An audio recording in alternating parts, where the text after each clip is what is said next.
तेजस्विनावतीतमस्तु मा विद्विषावहै। ॐ शान्ति शान्ति शान्तिः। समस्त जन कल्याणे निरतं करुणामयं नमामि चिन्मयं देवं सद्गुरुं ब्रह्मविद्वरम् वसुदेवसुतं देवं कंसचाणूरमर्दनं देवकी परमानन्दं कृष्णं वन्दे जगद्गुरुं। कृष्णं वन्दे जगद्गुरुं। ये वॉल्यूम थोड़ा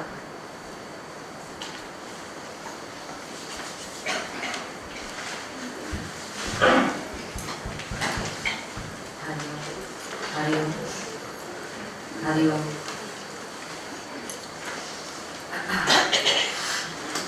So we have completed 14 chapters of the Gita.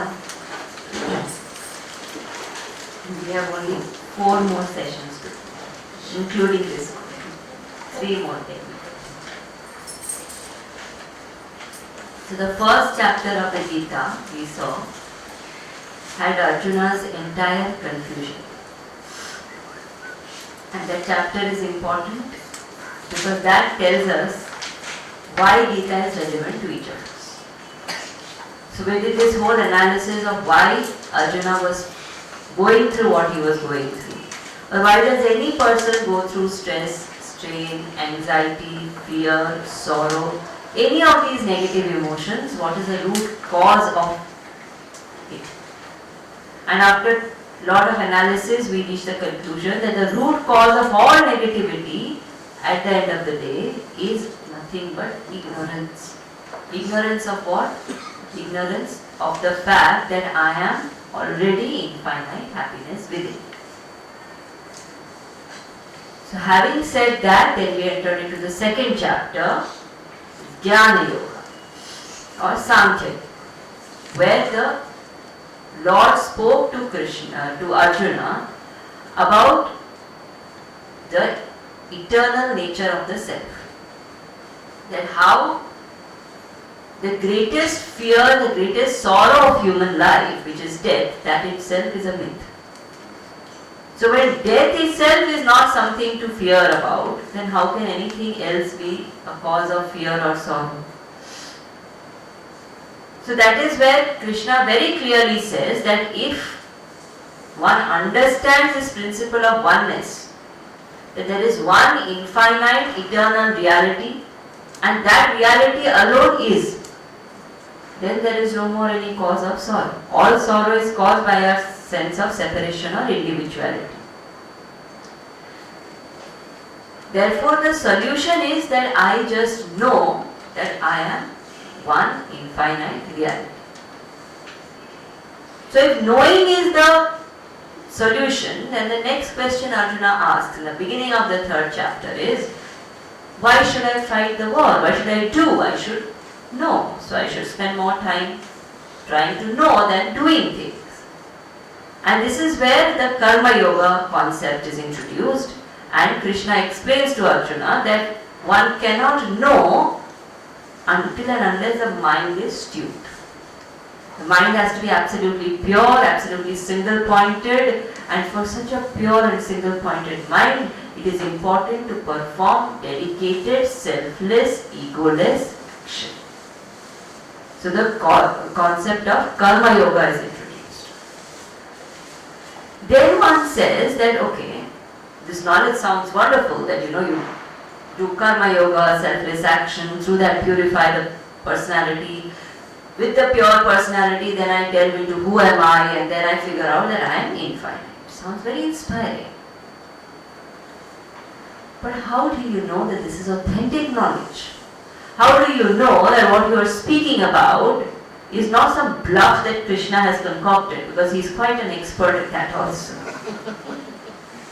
So Krishna clarifies in the beginning of the 4th chapter that this knowledge which I have given you is not my knowledge, it is what has always been there from the beginning of creation. These are principles which have ever been there. We have only attained it through the Guru Shishya Parampara. Teachers have given to their students, students have then become teachers and given to their students, and that is how it has come down the generations, but it is not any one person's authorship. It is universal principles. And then Krishna goes on to explain in the 4th chapter that how this knowledge talks about the eternal nature of the spirit and the difference between an avatar and an ordinary person. So Krishna says that an avatar comes, but comes by his own will, while an ordinary person comes and comes dragged by karma. That whole difference analysis we have seen.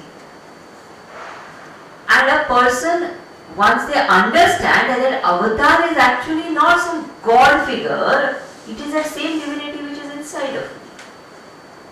So when this clarity one gets, when one understands the Lord as the divinity throbbing within myself, then that person truly knows.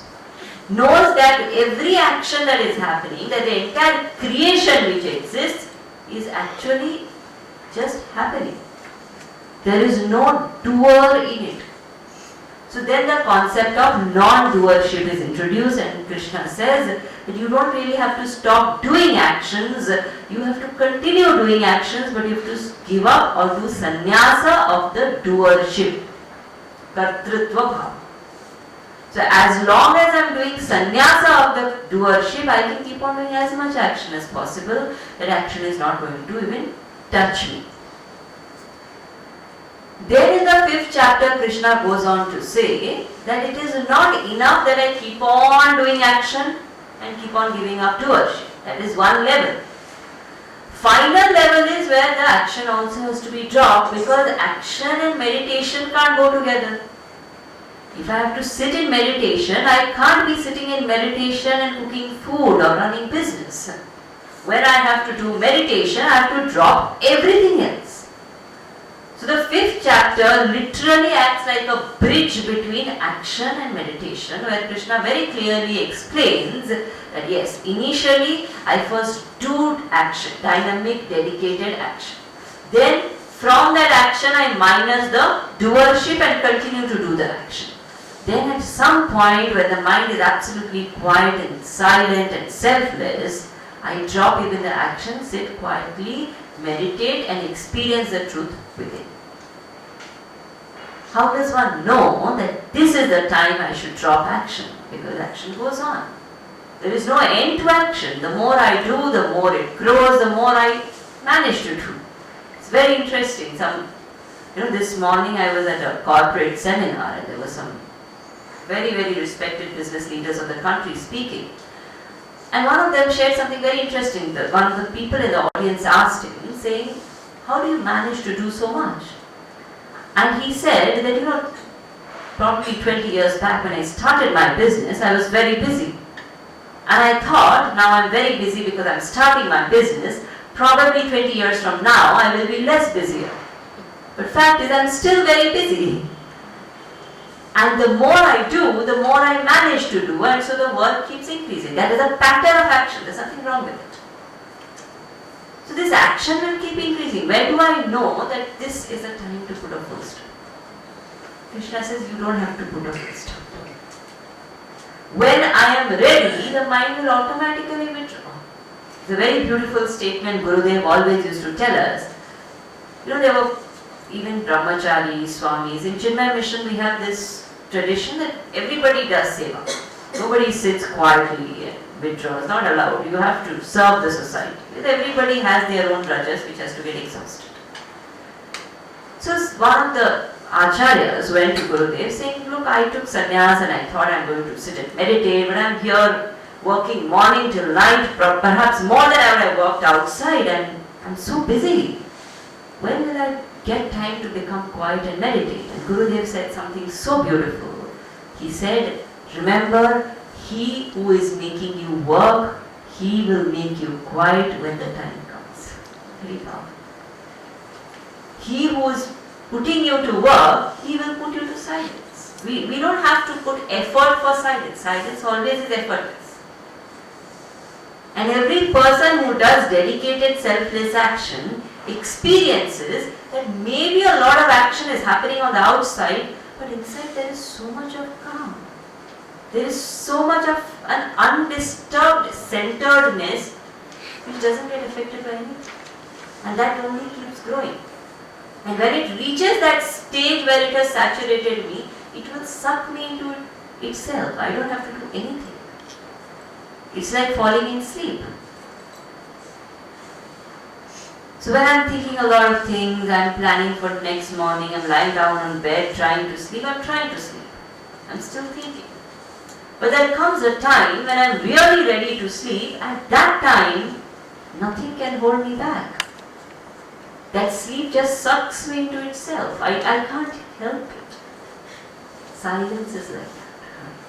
When the work really leads me to that silence, if I really perform selfless, egoless, dedicated action, it will lead me to a silence which will just suck me into meditation. I have to do nothing but it. So Krishna says, you have to do nothing. Just keep on serving. Keep on doing what you are doing with complete dedication. Everything else will fall in place. And I always say, it's like standing on an escalator. You stand on the last step and just keep standing there. If I am steadfast in standing there, the elevator will take me right up to the top. I don't have to climb.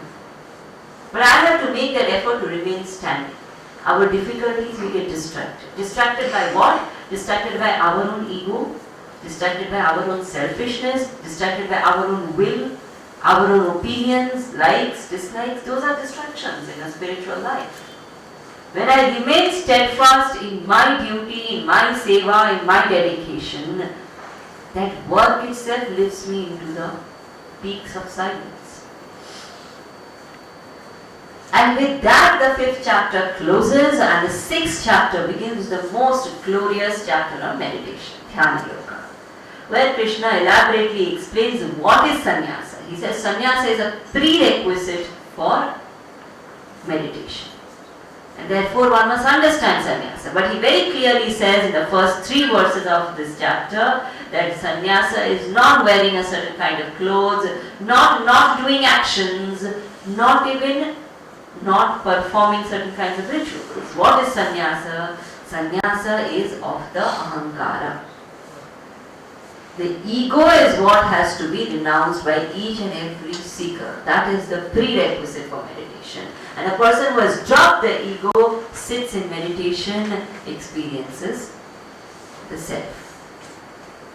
So then the entire process of meditation, the technique, how to sit, what kind of asana, everything is explained, and ultimately Krishna says a person who sits and sits in the right technique, in the right way, with surrender to the Guru and Shraddha in the heart, that person is the one who experiences the truth. It says Shraddhavan labhate jnanam. The person who is Shraddhavan, he is the one who experiences knowledge. Then what is that knowledge all about? That is given in the 7th verse, which is the Jnana Vijnana Yoga, where it is said what is the difference between knowledge and wisdom. That there is a certain knowledge which I am theoretically gathering, which is helpful, no doubt, but that knowledge has to translate into wisdom. It has to become my experience. Then in the 8th chapter, Krishna talks about Akshara Brahma, that imperishable reality where the concept of creation also is introduced. And if you remember, we did this whole analysis of cause, effect, and what is the effect, and how from the effect we have gauged into the cause and understood that the creation has come from a cause which is conscious, which is alive, which is infinite, and which is existence. Because that is what we are seeing in it. There is existence, there is consciousness, there is limitlessness. And therefore, the cause of this creation must be infinite, must be conscious, must be existent. Because there is constantly some or other happiness in the world, therefore there has to be an infinite source of happiness which is the cause of the world. That infinite source of the world which is conscious, existence, happiness, infinite, whether I call it God, whether I call it Bhagavan, whether I call it truth, reality, Satchidanand, whatever I call it, that's up to me. I can call it anything. But whatever I call it, this is the nature of that cause. It is an imperishable, infinite reality. Then we come to the 9th chapter, which talks about this glory of this knowledge, where Krishna says this knowledge is Raja Vidya Raja Guhya. This knowledge is a royal knowledge, which is a royal secret. Why secret? Because not everybody gets this knowledge. Very, very rare people even find access to this kind of knowledge. I was at a program where there were almost 400 CEOs in different parts of the country. So I was one of the speakers there and I spoke on the Gita. So when I spoke there, and these 400 CEOs, they are the top CEOs in the country, they come there and almost 90% of them give a feedback saying, we have never in our life heard something like this. Just imagine. Never in our life. So how lucky you and I are that we can sit here and listen to the Gita. Rare. Therefore it's a secret. Your secret is not known to everybody. Few know. Whom the Lord selects, who are the blessed ones, they only hear. Second aspect why it is a secret is because even if somebody hears by some fluke, by something, they hear this knowledge, it is not necessarily they understand. Even if they understand, it is not necessarily they understand correctly. And even if they understand it correctly, thoroughly, they make the perfect notes, they logically analyze everything, very rare few manage to apply even 1% of this knowledge. And this path is so strange, there is no encouragement on this path. Absolutely no encouragement. Nobody tells us, "Arey, you very good, you are going." Half the world will tell you, "Kya to time waste karte hai? Gita class at this age, there's so many better things to do."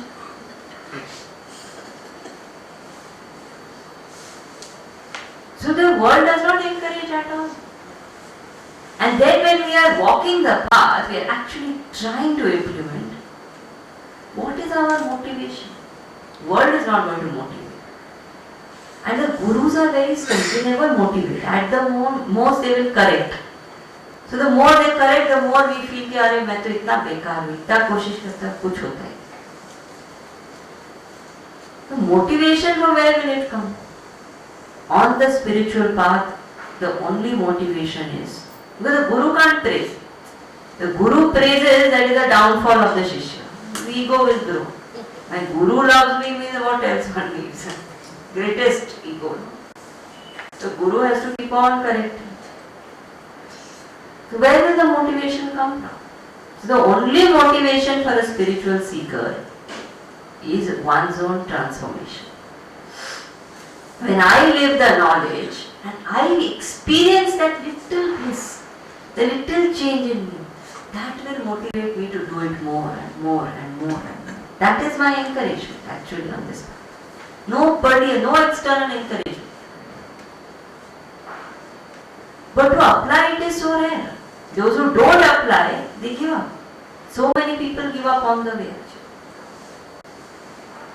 I remember once I was with Guruji, and there were a lot of people and they were saying to Guruji what are the difficulties they are facing and how people don't come. And they were saying that, what is the use of doing this? We are doing so much work, so much sadhana. We don't even know whether anything is happening because the change is subtle. Who will gauge? Nobody can judge. And Guruji said something very beautiful at the end of that session. I always remember this for my motivation. He said, you should be eternally grateful that you are still on the path. That is a grace. If I am not even applying one bit, I cannot stay on the path. I will only demotivate myself and go away. It is so boring.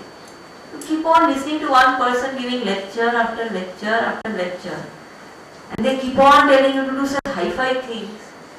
If you are not applying after a point, it's very boring. One just gives up. But if one is applying even a little, making a sincere effort to live, that is the motivation. So that the fact that I have continued means somewhere I have applied a little. And that is grace. So therefore Krishna says, if I am able to apply even a little, it's a great blessing. Otherwise it's a secret. People can keep listening, so many people attending satsang for 25 years, every line of Gita they will know, but you talk to them only, bitterness will come out. What is the use? After so much satsang, if only bitterness is coming out, Gita has not gone in. So royal secret it is.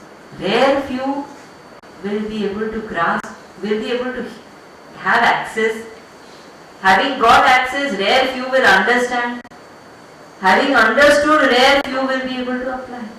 If I am able to even apply that capacity to attempt to live this knowledge, if it is there, I may not apply 100% immediately. But at least Bhagavan has given me the ability to attempt to live this knowledge in sincerity. Maybe I am making my mistakes, maybe I have my limitations, but I am attempting sincerely, putting my 100%. If that capacity I have, that itself is a blessing. Then in the 10th chapter, Bhagavan speaks about the Vibhuti Yoga.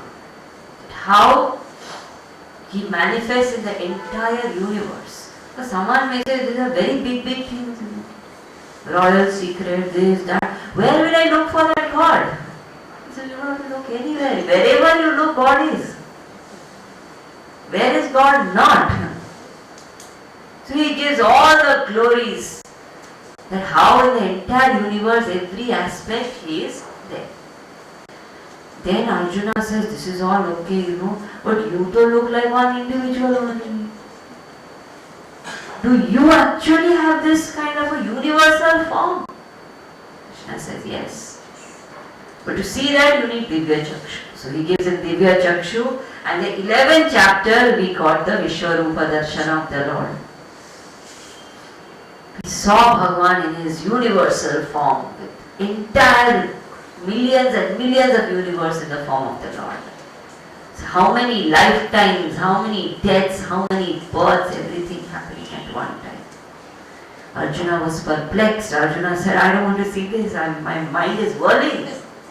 How does one grasp also something like this? It's too vast. You please come. Just come back to your other form. But now Arjuna realizes that, oh my God, all this while I have been telling all kinds of things to this Krishna, thinking he's just my friend, but he's the Lord himself. He says, oh Krishna, please forgive me. Sometimes maybe, jokingly I teased you, I called you names, I didn't talk respectfully to you. It happens. Like I was giving you the example, there were probably people, there were so many people who condemned Gurudev, cursed him when he started his work because he started speaking in English. It was the first time. People said, how can you talk on the Gita in English? It's a mlecha bhasha, you're doing a sin, your tongue will burst to 1,000 pieces, you're such a wretched fellow. People didn't give him place in their house. Imagine how those people would have felt when he became the Swami Chaitanya. That's exactly what Krishna felt, the Arjuna felt just now, saying, oh God, I didn't understand your glory. I didn't understand what you were doing to me. Please forgive me. And from today I will be your devotee. And therefore in the 12th chapter, Bhakti Yoga is spoken about, the path of devotion. And then Arjuna asks a pertinent question, saying, which is better? Should I be having devotion to the form or to the formless? And in the whole chapter of Bhakti Yoga talks about the comparison between the form and the formless, and Krishna concludes saying what is important is not whether I am worshipping the form or the formless. What is important is in which my mind gets absorbed. The mind has to absorb into the higher. That is the point. Whether it is through the form or the formless is immaterial. And then in the 13th chapter, we see Kshetra Kshetragya Yoga, where Krishna tells Arjuna that now you should develop discrimination. Discrimination to know what is Kshetra and what is Kshetragya. What is the field and what is the knower of the field. What is field? So we saw that whole seer and seen and laws of seer and seen, if you remember. And we said there are 3 laws. And one of the most important things is the seen cannot become the seen. And the real seer cannot become the seen. So we said that the eyes see the object. So eyes are the seer and the object is the seen. Mind sees the eyes. So mind is the seer, eyes are the seen. Intellect sees the mind. So mind is the seen and intellect is the seer. Self sees the intellect, the mind, the eyes, the object. They are all the seen and the self is the seer. Who is the seer or the knower of the self? We realized there is no other knower or seer of the self is self-effulgent. It is known by itself. It is the very principle of knowing. I am. I don't need anything else to know me. If I enter a dark room, I need light to see the other people who all are there in this room. But if somebody asks, are you there? Do I need light? Do I need eyes? I need nothing. I am and I know I am. So it is said, therefore, the self alone is a Kshetragya. Other than the Kshetragya, everything else is Kshetra. And everything that comes under Kshetra will change. Everything that comes under Kshetra will perish, which includes the body, the mind, the intellect, the world, everything. So everything other than the self will change and perish. Only the self is the supreme knower which will remain permanent. So discriminate between the knower and the known. Focus on the knower more than the known. As long as our focus is on the known, things will keep changing, will keep ending, people will come, people will go, and I will keep going through ups and downs and downs and ups. The moment I focus on the seer or the knower remains, things happen, people come, situations go. I am the permanent substratum of everything. And I remain as the permanent substratum. Then in the 14th chapter, the three gunas were introduced, and we saw Sattva, Rajas and Tamas and the play of Sattva, Rajas and Tamas. Why this summary was very, very important in this session is because today we are doing the 15th chapter. It is said in the Gita Dhyana Shloka that the Gita is a summary of the entire Upanishads.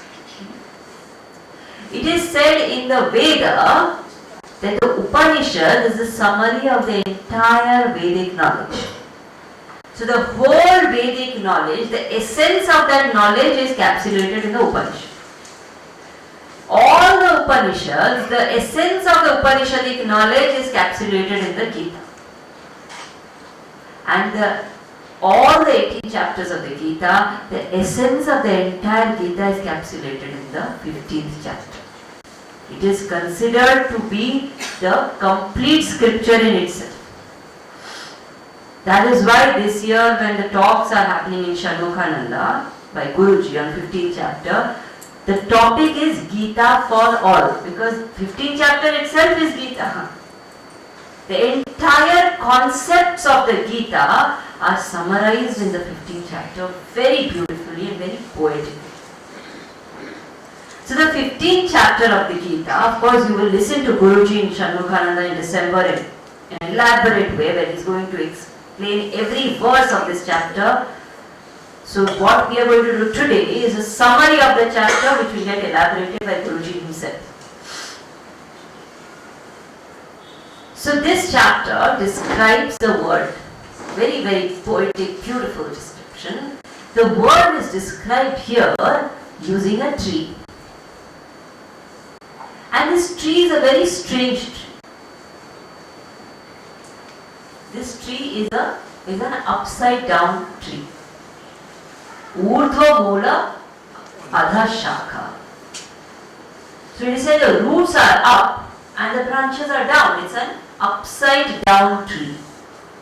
This entire world is described as an upside down tree. Now somebody said, this is so strange. Why Krishna has to use this kind of an example? Upside down tree. Tree theek hai. Use a straight tree. Why upside down? There are various factors.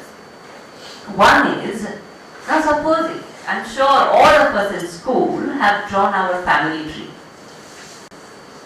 Have you drawn a family tree? Grandparents, then mother's grandparents, then from their parents, then from there the brothers and sisters, and then their wives, and their...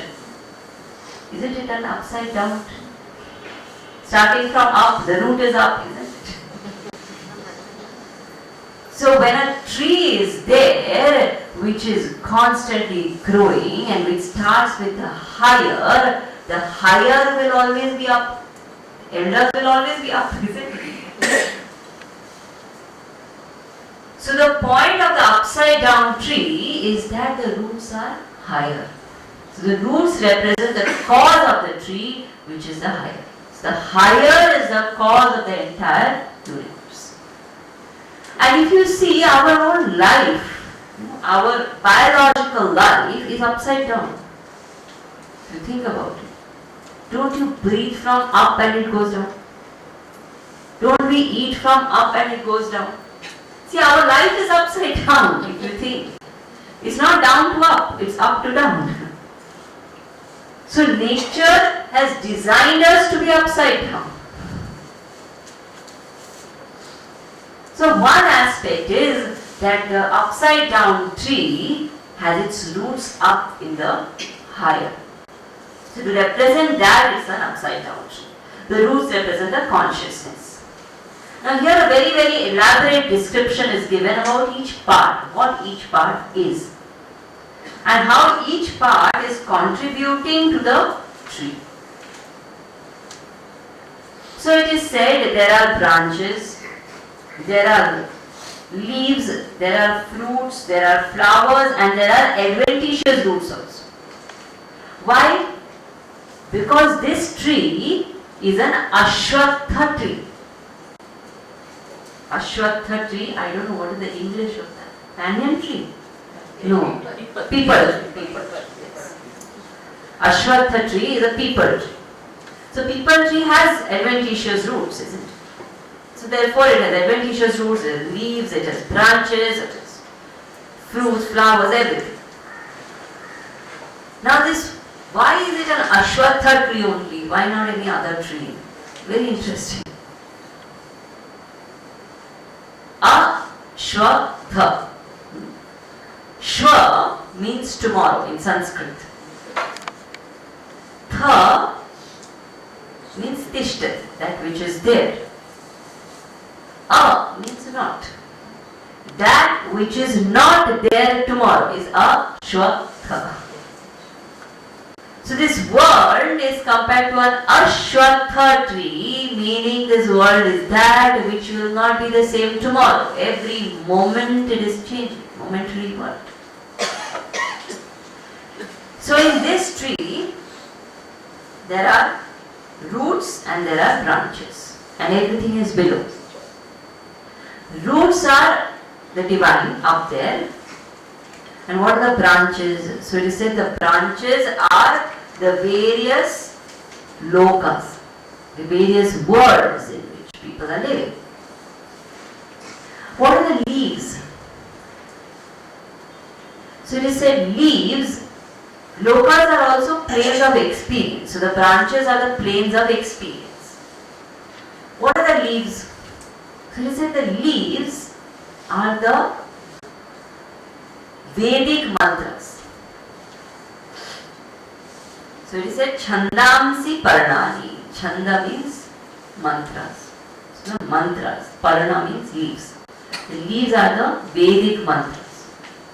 Why Vedic mantras? There are various things. One is very basic. If you see a tree which does not have any leaves, barren, doesn't look pretty, is it? We like the tree which is full of leaves, lush, green, beautiful.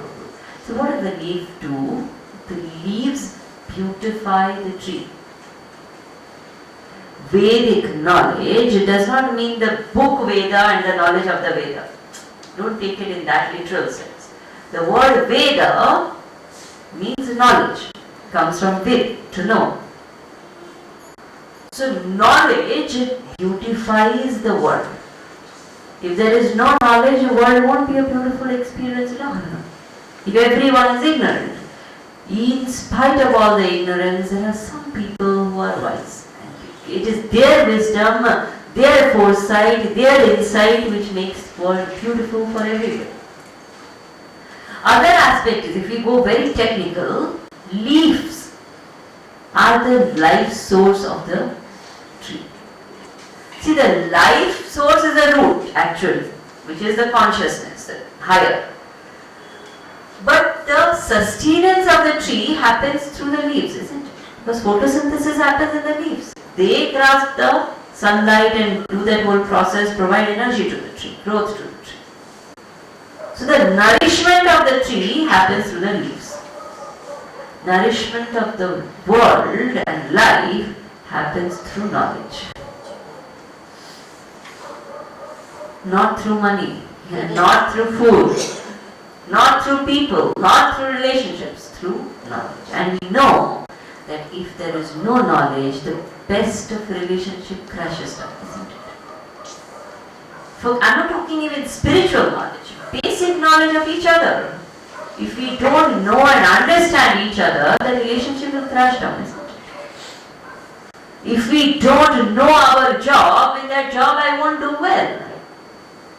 So knowledge is what sustains everything. It is not just about spiritual knowledge. Everywhere, the entire world, the basis of the world getting nourished is knowledge. So therefore it is said Chandamsi Parnani. And then it is said, he who knows it, he knows the tree properly. Further elaboration is given, saying that this tree is how does this tree go on?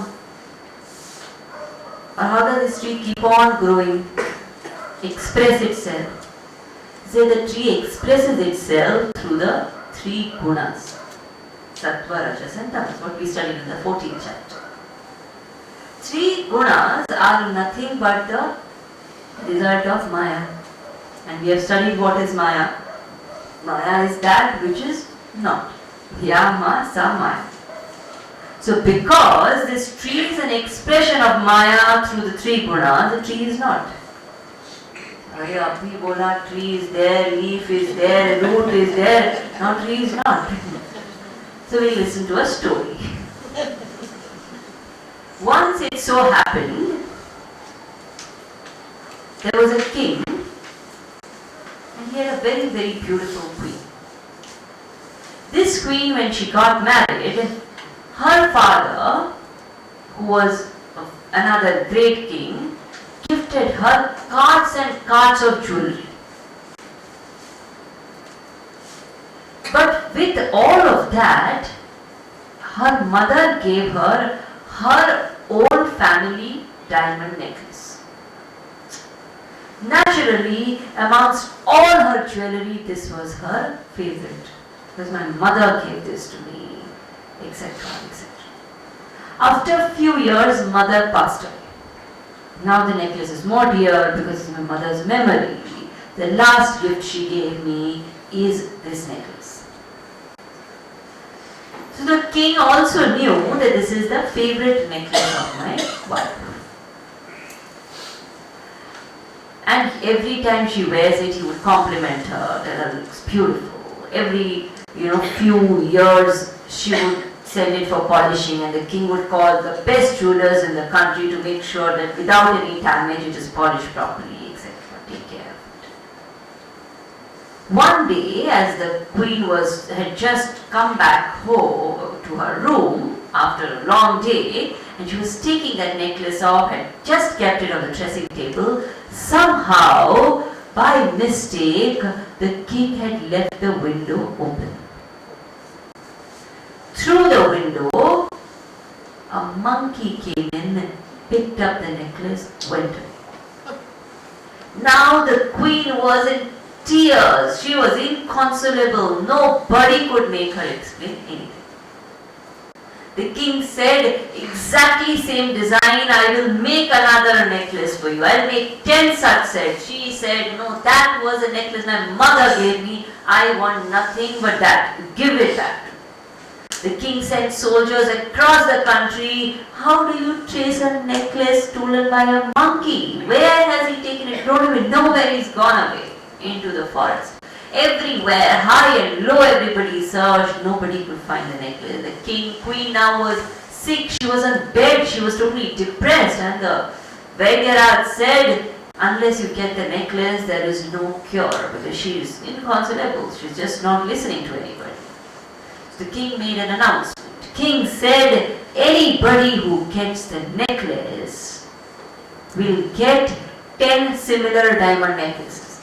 Thinking that if at all anybody has got it and out of greed kept it, they will come back saying 10 times, I don't mind giving them 10 times when I want my wife, or alright, So now there was this hustle and bustle in the entire kingdom. Everybody was searching for the necklace. Nobody could find it. One day, one young boy, as he was going by the forest, he noticed that this necklace is floating on the river. And he said, that's it. Immediately, he looked for a stick. It was just a little distance away from the banks. He took a stick and tried to pull the necklace in. But the moment he tried to pull the necklace in, because it was a sunny day and the water also was sparkling, somehow the necklace moved away. Now the boy had no option. He jumped into the river, tried to catch the necklace. Again the necklace moved further away. Every time he tried to catch the necklace, he couldn't catch it. And you know, when you're in the river swimming, you don't know. So again he would stop, look around, acha udhar hai, then he'll go there. By the time he reaches there, udhar hai. He kept going on and on and on, and whole day he was in the waters. He was shivering. And he came out exhausted. He was sitting on the banks, totally depressed. He could still see the necklace, but it was just not coming to his hand. That time a sadhu came there and asked him, "My dear boy, what happened? You look totally exhausted." This boy was scared. If I tell the sadhu, he's going to get the necklace. So he looked very suspiciously at the sadhu, but the sadhu was a renunciate. He said, "Don't worry, I will not take anything. You tell me what happened." He said, "You know that necklace which is there, I'm trying to catch it from morning. I can't catch it. And the king has said he's going to give 10 necklaces to the person who gets it. I want that prize somehow." Sadhu looked at him and laughed, like you just laughed. He said, "You will never get the necklace." "Why? Why can't I get the necklace? I can see it is there." "I will try one more time." He said, "You try 1,000 times, you can't ever catch it because it is not there. Look up. The necklace is hanging on the branch of the tree. The monkey has left it there. You are running after the reflection of the necklace. You will never catch it, isn't it?" The world is nothing but a reflection of reality. How much ever I try to hold on to it, it will keep going away, it will keep slipping. We will be exhausted. It will never come to our hands. Why? Because it's not there. That which I am seeking is not there. Then how is it that the world is going on? I am going on and on and on. How can I go on when there is nothing? How can experiences happen when there is nothing? Experiences happen because I want them to happen. Experiences are the fruits, the karma phala of the world tree. Karma phala comes from the flower. Karma. Karma comes from the buds. What are the buds? The vasanas are the buds. Those tendencies which are formed in me, because of which I do certain types of actions, I like certain types of things, I don't like certain types of things, those are the things which make me act in the world, create new experiences. Then to get those different experiences, like a bird, I jump from one branch to another, go to different planes of experience, different lokas, and through that the world keeps going on and on and on. Then what is the problem? I'm enjoying the fruits, isn't it? Okay, the buds are there, buds are prompting me into action, actions are becoming fruits of action I'm enjoying. One fruit I enjoy here, another fruit there, another fruit there, planes of experience I'm going through. What is wrong with this tree? Why are you hell-bent on convincing us that this is a reflection? The problem is, in the process of chasing this reflection, we have forgotten that the root is up. That is a problem. Unless and until I see the reality, I will keep chasing and chasing and chasing and get exhausted and die. There is nothing wrong in living in the world, but what is wrong is while living in the world to know that the source of the world is the higher, I need to focus on the source. But I can't see the roots. Why can't I see the roots? Because the tree has grown so much. The tree has grown so intensely, so densely. Now there are even adventitious roots. And those adventitious roots are holding the tree together, not allowing me to even know that there is something called the root. I am just roaming around in the branches. How will I see it? Now the situation is such, because the tree has grown so much, now the situation is such, I have to cut the tree. There is no other option. Otherwise, I cannot see the roots. Until I see the roots, I will chase the reflection. Simple. So to see the roots, I have to cut the tree. How to cut this tree? Because this is a very strange tree, very firmly rooted. In the lecture, everybody nods their heads saying, reflection, reflection. But the moment we step out of the satsang hall, satsang was in satsang, outside world is real, finished. The belief that the world is real is so strong, the conditioning is so strong, no matter how logically it is explained, the mind still believes firmly that the world is real. This exists and this is it. How will I turn my attention to the root? I have to cut it. How do you cut a tree? You cut a tree with an axe. And which axe can I cut this tree with?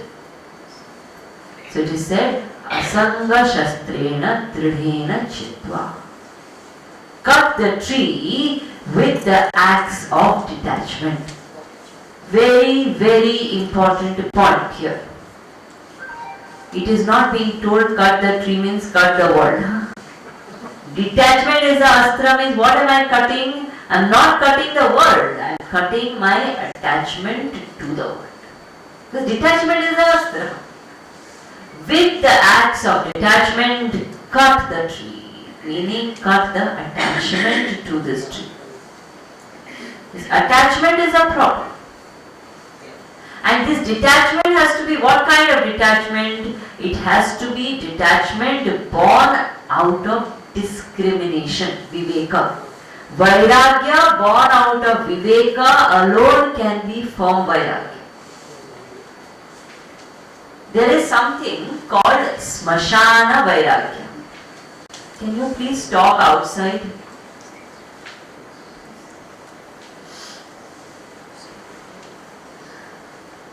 There is something called smashana vairagya. What is smashana vairagya? When somebody dies, people go to the smashana. Smashana, when they go, they see, the person was so dear, was walking, talking, is getting burnt. It's a very sad situation. And when they see that, somehow everybody becomes philosophical. Whether they come for satsang or not. Life क्या है? एक दिन सब खत्म हो जाता है. Nobody takes anything with them. See this man, such a rich man he was. Gone. Everybody becomes philosophical. Then they come back home, take bath, drink tea. In the tree they stir the sugar, and with that the vairagya gets stirred. This is called smashana vairagya. Here when it is said vairagya, it is not that sort of vairagya. That kind of vairagya a lot of people get on and off. Some people come for camps. Recently we went to Siddhbari Himalayas for the camps. 7 days camp, end of it, everybody comes and says, Swamiji, I am convinced moksha is a goal of life. One day in my life I want to come back to the Himalayas and just spend life here. Very good. And we tell in our mind, okay, you come back next year only is an achievement. We know the moment that fellow lands in Bombay and goes to office, finished. Smashana. So vairagya which comes and goes is not the kind of vairagya we are talking about. This is the vairagya that is sustained. And how will it be sustained? With viveka. The person has to consciously think, discriminate and ascertain what is real and what is unreal. Can we do this exercise? Everybody please take out your cell phones. Please take out. I am serious.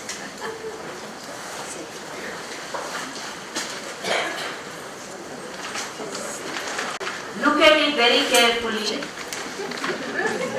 Show it to your neighbor. Very important. Show it to your neighbor. Neighbor, please ensure phone is off or on silent. Now if a phone rings, I will catch the neighbor.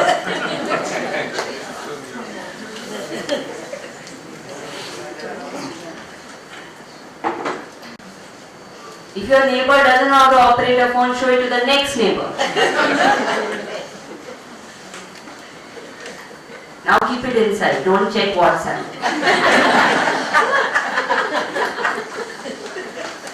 Okay. So this Vairagya is born out of Viveka. So this Viveka Shakti is the ability to discriminate between what is real, what is unreal, what is reflection and what is reality. When this Viveka is very, very clear at every moment in life, then naturally the mind knows that what is unreal is temporary and what is temporary cannot give me permanent joy. The mind will automatically reject it because human mind is not designed to go towards that which will give me sorrow. Even if I have seen people, they buy a jharu also, they will ask, kitna din chalega? You say, nahi, 2 din mein kharab nahi chalega. Isn't it? That which will get over quickly, I don't want it. And that which will not even stay tomorrow, why will my mind run towards it? The moment this clear Viveka has happened, that this world is absolutely ephemeral. Nothing is permanent. Any moment anything can happen, mind will not go towards it, attachment will not happen. That Vairagya which is born out of complete Viveka and which is maintained using knowledge and Viveka, that Vairagya will help us connect with the gurus. So it is not that the camp or the satsang or the smashana does not help, it helps. But whether I sustain that using Viveka and knowledge is a question. If Viveka and knowledge don't nourish that Vairagya, then Vairagya will die down, which is what happens in most cases. So that Vairagya which is born out of Viveka, using that cut asunder the attachment. Now here, Chitva is a very important word. Chitva means cut. And cut ruthlessly. This is a very important point. With attachment, we cannot be kind. A lot of us actually are on that fence. After the entire Gita, I am sure some people will come and tell, you know what you said is so wonderful, but thoda attachment to banta. That thoda which we feel sorry for, that is the problem. Because one can't be little attached. There is nothing called little attached. Like there is nothing called little pregnant. Either one is or one is not. Finished. So this little attached is dangerous. I have to be completely detached. Cut it ruthlessly. The moment there is dependency, the moment there is attachment, cut it. Cut it does not mean I cut the relationship. Cut it means cut the mental attachment. The relationship can stay. That's not a problem. Problem is the attachment, the dependency. How do I test my dependency? Dependency is tested in abstinence. The moment I say no to the mind, I know how dependent I am. It's very easy to sit in AC rooms and say, no, I don't care actually whether AC is there or not, I am very comfortable. Come to our ashram and stay in May month without AC.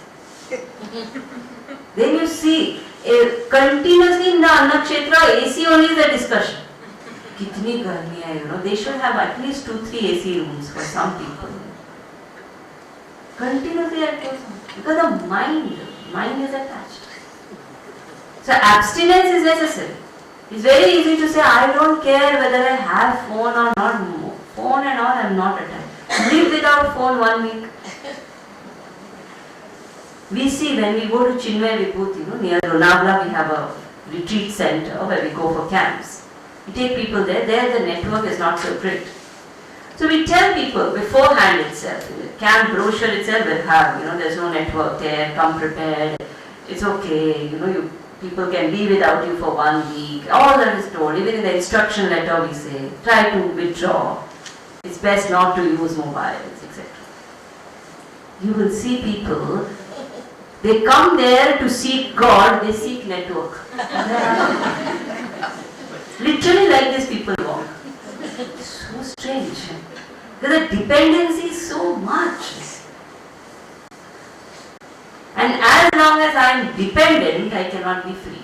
Simple. Even in behavioral life, that is true. It's important to become absolutely independent. There is nothing I can't live without, and there is nothing I can't live with. The day I develop that power, there is nobody stronger than that person. That is a real sannyasi. Nobody is more powerful than that person, because that person doesn't care. He has the ability to walk into anything and walk out of anything anytime. So there is no dependence at all.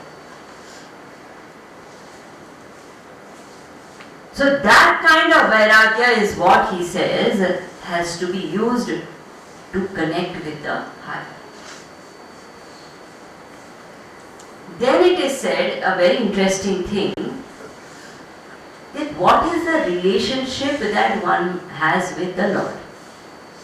Now earlier we have seen very clearly in various chapters, Bhagavan says again and again and again, relationship with the Lord is that Lord and I are one.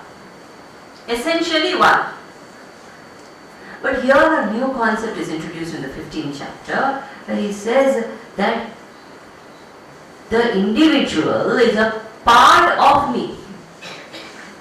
So one wonders, is it a part or is it a whole? So these are levels in evolution.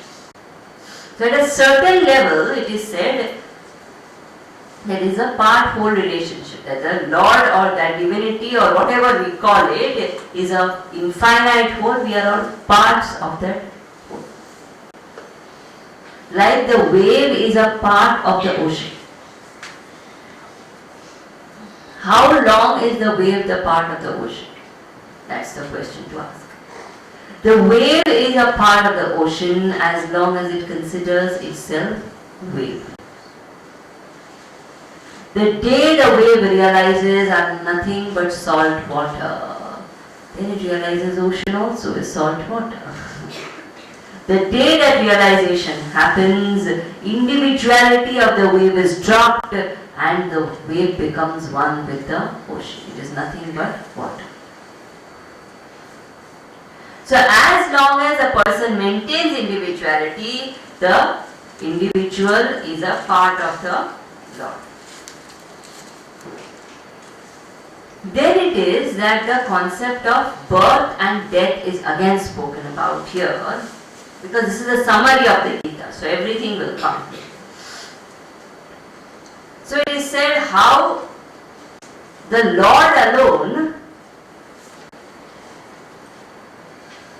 assumes that, or that absolute reality alone assumes an individuality, the jiva, and lives in the body.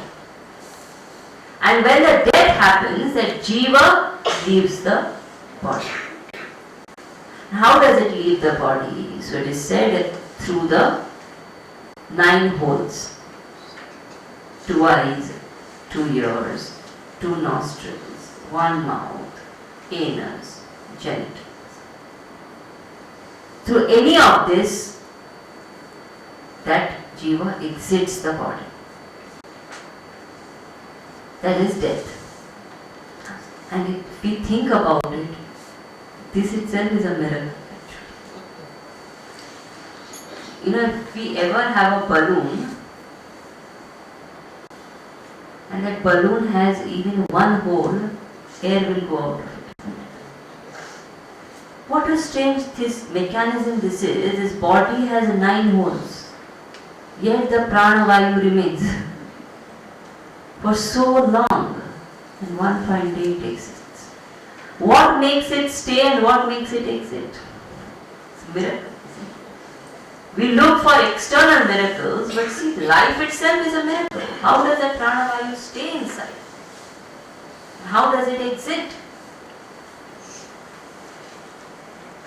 So it is said that seeker who understands this concept of life and death, that it is that supreme alone who is assuming individuality, entering a body, exiting a body, etc., that seeker beholds that reality as the self itself, because he knows that is that same reality which is the self within. And then that seeker meditates. And when he meditates, he realizes that light within is that supreme light, and that supreme light is the cause of the whole universe. So actually, the world, the Lord and me are one. This is what he realizes in meditation. Then it is said that the person who realizes this, what does he know? He knows that it is the Lord who is there in the heart of every person. Now in behavioral life, because he continues to live, but he knows that the Lord is in the heart of every person. Every knowledge, every memory, every thought is throbbing with divinity actually. That is the concept of Ras Leela. So in Ras Leela, we see Krishna standing in the center, the 16,000 women dancing around him, and every woman has Krishna with her dancing.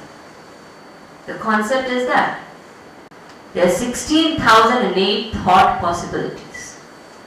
Every thought is centered in divinity.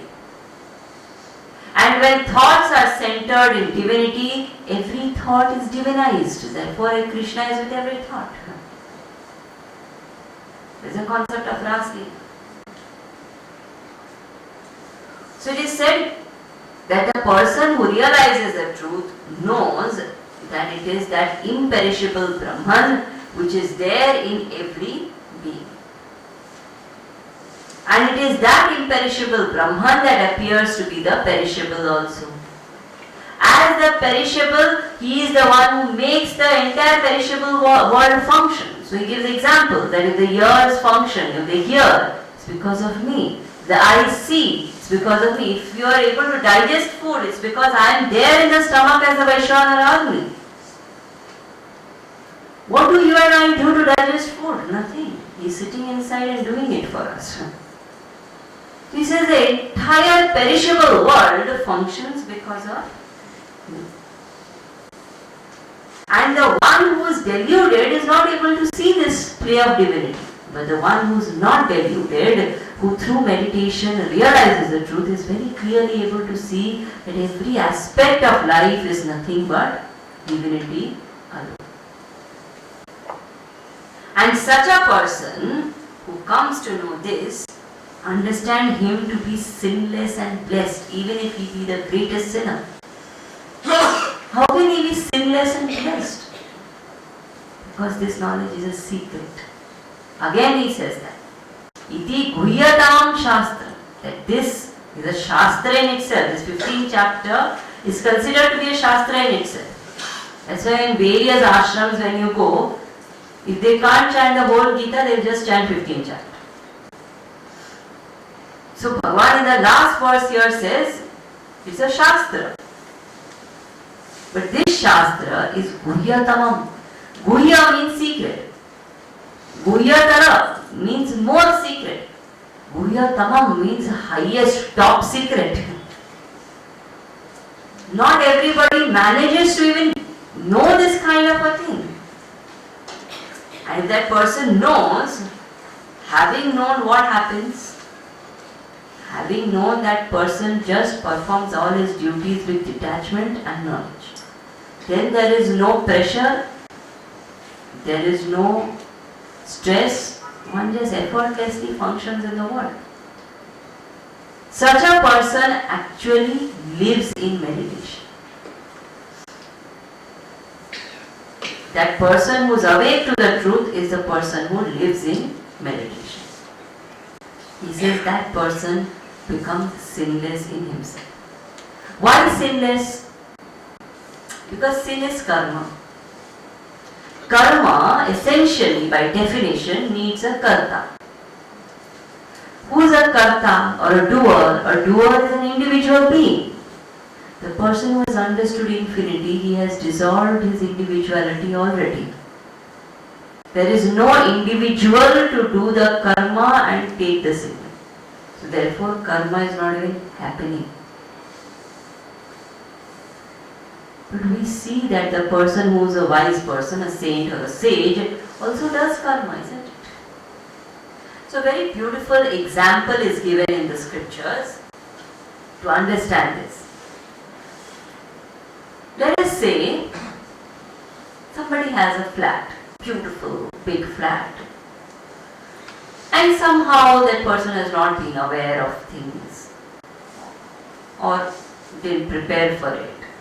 One fine day that person doesn't have any family, no inheritor. One fine day the person dies. What happens to the flat where he was living in? Flat is there. So if there is no inheritor, there is no family, there is no claimant, there is no will, such a flat is taken over by the government. That's exactly what happens with the body, mind of the awakened saint. The moment in the seat of meditation during samadhi that person experiences the truth, individuality is dead. But the body mind is continuing. Divine takes over the charge of that body and mind. That's why Gurudev always used to tell us there is nobody called Swami Chinmayananda. If he exists in your imagination. Because we are seeing and saying, oh, Swami Chinmayananda, but actually there is no individual. That is why when a Mahatma drops the body, we don't say he died, because he died when he got realization. We say he got Mahasamadhi. Because the individuality is dissolved. It is the divine Lord himself who functions through that body and mind. Therefore we see supernatural things happening. I remember when I was working, I was traveling once in my Purvashram before I joined the ashram. And for business or something I was traveling. In the flight I met a nurse, an Italian lady who used to work in US in a hospital. So we started talking and all that. And I was still working, so I was in normal clothes like all of you, but I was planning to join the ashram and I was a member. So I started telling her that I go to Chinmaya Mission, I attend classes, and I'm planning to join the ashram, etc. The moment she heard Chinmaya Mission, she said, "Are you disciples of Swami Chinmayananda?" I said, "Yes." And in her wallet, she had a photograph of Gurudev. She said, "Is it this person?" I said, "Yes." She said, and I was so shocked to see his photograph in her wallet. It's an old photograph. She said, when he was admitted for his heart problem, I was nursing him. And I want to tell you something, that your Guru was a medical miracle. I haven't come across someone like that in my entire career. Because with 16% of his heart functioning, the way he was working and the way he was functioning, the way he was talking, it is medically impossible for a person to do that. His parameters showed that he is dead years ago. But we were seeing him talking, laughing, joking with all of us. This is what a Mahatma's body and mind is. It's a divinity which functions. You see Vivekananda's life. 11 years he created an organization which is so vast. 100 years down the line it is going on working. Who can create that much in 11 years? Big multinationals struggle.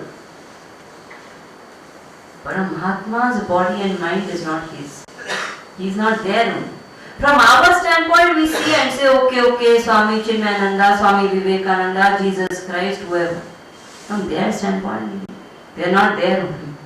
There is no they yet. There is only one truth which is functioning through all these equipments which have been dropped through sadhana. So Bhagavan says here that because there is no individuality, there is no question of that individual getting sin or punya or anything. Papa punya won't happen because karma who will do. But then the question is, we see them doing karma, what about that? So in Shastra it is said, it is called karma abhasam. So when a saint or a sage does actions, for us it looks like, oh, he is doing this work, but it is only abhasa, it is only appearance. Actually he is doing nothing, divinity is functioning through him. How rain happens, wind happens, mountains come about like that, work is happening through that body and mind. The divine has directly taken over there. He is doing nothing. And because karma is not happening, therefore there is no question of kartritva. Recently when we went to Sidhbari in the Himalayas, we have our ashram there. So since everybody was there, we did Gayatri Havan. It's very interesting to observe the Havan Kund after the Havan is over. So everything got over and everybody left. I was just sitting there and watching. If you see the Havan Kund after the Havan is over, slowly the fire cools down and everything is over. But the wood pieces, they remain intact, or they seem to remain intact. After it has cooled down, if you think, chalo, whatever wood is left, let me pick it up and keep it. You lift it, it's all powder ash. It's called abhasa. It appears to be there, but it is not there. A realized person's actions are like that. It appears to be actions, but they are not karma actually. So therefore there is no papa and there is no punya. So the entire journey of the seeker from the world, the entire samsara tree to the stage of absolute realization, the entire journey is given in this chapter, the 15th chapter of the Gita, which is called as Purushottama Yoga. Detailed study of this chapter will happen in December. Guruji is going to teach. Please block your tapes and attend. These are golden opportunities, we must not miss. Also, we have 3 more sessions to go before we conclude. 16th, 17th and 18th chapter. 4 I think. 18th is 2 sessions.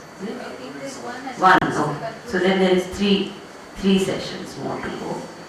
And the conclusion of course. So before that, if anybody has any questions specific, please write your question and email it on the ID which is given. What is the ID? GitaStudy@gmail.com. This is the time. First thing. Second thing is if any of you would like to join any regular classes of Chinmaya Mission, associate regularly, please give your names and details so that we can get in touch with you later on. Right. Of course, we'll meet again and again, but we need to start preparing. That's why I'm saying. So we'll meet back next on 20th? 28th June. Oh. On 20th June is our next session, 16th chapter of the Gita. Purnamada Purnamidam Purnat Purnamudachyate Purnasya Purnamadaya Purnameva Vashishyate Om Shanti